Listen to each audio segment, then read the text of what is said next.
जी 20 की हो गई लड़की, अब तो रिश्ता दिखना शुरू कर दो। मम्मी पापा से कह रही थी मम्मी मुझे नहीं करनी अभी शादी। संजना मम्मी से बोली बेटा अभी देखना शुरू करेंगे तो 1 साल लग जाएगा, पर मम्मी मुझे अपना करियर बनाना है, कुछ करके दिखाना। संजना मम्मी से बोली इसका कुछ नहीं होना मम्मी, कर दो इसकी शादी। रियांश मजाक में बोला मम्मी अभी तो मैं बहुत छोटी हूँ, मेरी तो ग्रेजुएशन भी पूरी नहीं हुई है, अभी तो मुझे MBA भी करनी है और फिर जॉब भी करनी है। संजना ने मम्मी से कहा अरे अभी तो पढ़ने दो, अभी उम्र ही क्या है, कर देंगी शादी, इतनी क्या जल्दी। और रियांश तू भी जाके पढ़ाई पे ध्यान दे, बोर्ड्स के एग्जाम है ना तेरे। पापा ने कहा। रियांश पढ़ने बैठ गया। संजना कैट के एग्जाम की प्रिपरेशन में लग गई। कुछ दिनों के बाद संजना की ग्रेजुएशन भी पूरी हो गई। उसने कैट का एग्जाम दिया। अब कैट के रिजल्ट का दिन था। आज तो रिजल्ट आने वाला है, जाने क्या होगा, मैं पास हो भी पाऊंगी या नहीं, पर मुझे तो अच्छी रैंक चाहिए, IIT तो तभी मिलेगी।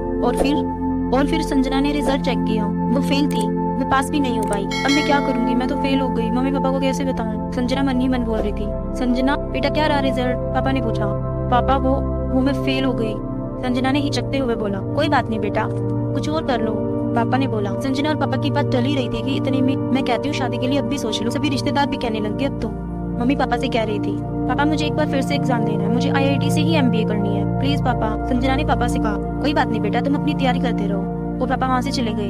घर वालों की बातें और शादी का दबाव और इन सब के बावजूद संजना सिर्फ तैयारी में ही लगी थी। कैट की एग्जाम की डेट भी आ गई। संजना एग्जाम देने गई। जब वह एग्जाम देकर घर आई तो बहुत खुश थी। एग्जाम कैसा गया, पापा बोले। बहुत अच्छा हुआ पापा, संजना ने जवाब दिया। और संजना कमरे में चली। रिजल्ट का दिन भी आ गया। संजना ने रिजल्ट देखा तो उसे विश्वास ही नहीं हुआ। बेटा क्या रहा रिजल्ट, पापा ने पूछा। पापा मैं पास हो गई, मेरी ऑल इंडिया रैंक 10 आई है। और संजना बहुत खुश थी, मम्मी पापा भी बहुत खुश थे। अब सभी की खुशी का ठिकाना नहीं था। संजना का IIT में एडमिशन भी हो गया था। संजना ने मेहनत की, उसे उसका फल भी मिला। संजना के सारे सपने पूरे हुए। अगर आपको भी संजना की तरह अपने सपने पूरे करने हैं तो मेहनत करते रहो, क्योंकि नहरों से डर कर नौका पार नहीं होती, कोशिश करने वालों की कभी हार नहीं होती।